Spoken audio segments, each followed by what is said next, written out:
গিয়ে গরিব শ্রমজীবী ছেলে মেয়েদের কথা স্বার্থে, খেটে খাওয়া শ্রমজীবী মানুষের স্বার্থে বেশি বেশি করে স্কুল তৈরির প্রস্তাব, সরকারি স্কুল তৈরির প্রস্তাব রেখে তৈরি করতে বাধ্য করবে।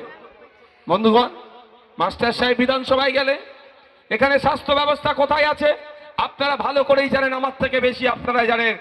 সরকারি স্বাস্থ্য ব্যবস্থা তলানিতে চলে গিয়েছে, কিন্তু মায়ের হাতে ১,৫০০ টাকা ১২০০ টাকা ধরিয়ে দিচ্ছে।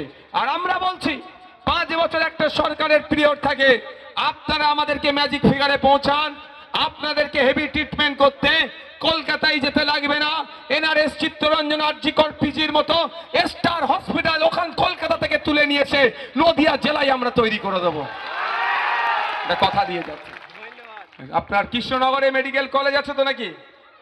মেডিকেল কলেজটা কোথায় আছে? কল্যাণী, জেএনএম না? না, আমি বলছি আপনার মেডিকেল কলেজ কোথায়? কল্যাণীতে। আমি জেলার কথা বলছি, কল্যাণীতে আছে তো। হ্যালো, কল্যাণীতে যখন আপনি যাচ্ছেন তো আপনাকে কোথায় পাঠায়? কল্যাণী থেকে কলকাতা পাঠায়।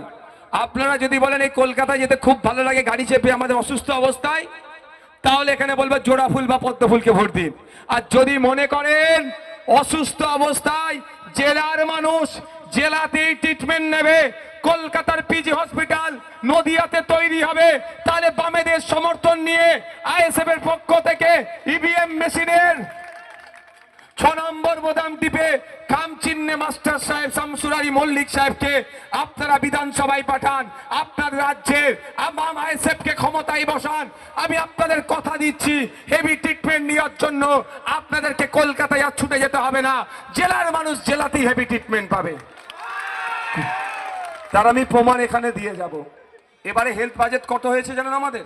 লাস্ট ইয়ারে শেষ অর্থবর্ষে প্রায় ২৫,০০০ কোটি টাকা, ১০.৫ কোটি মানুষের জন্য ২৫,০০০ কোটি টাকা বরাদ্দ হয়েছে স্বাস্থ্য পরিষেবার জন্য।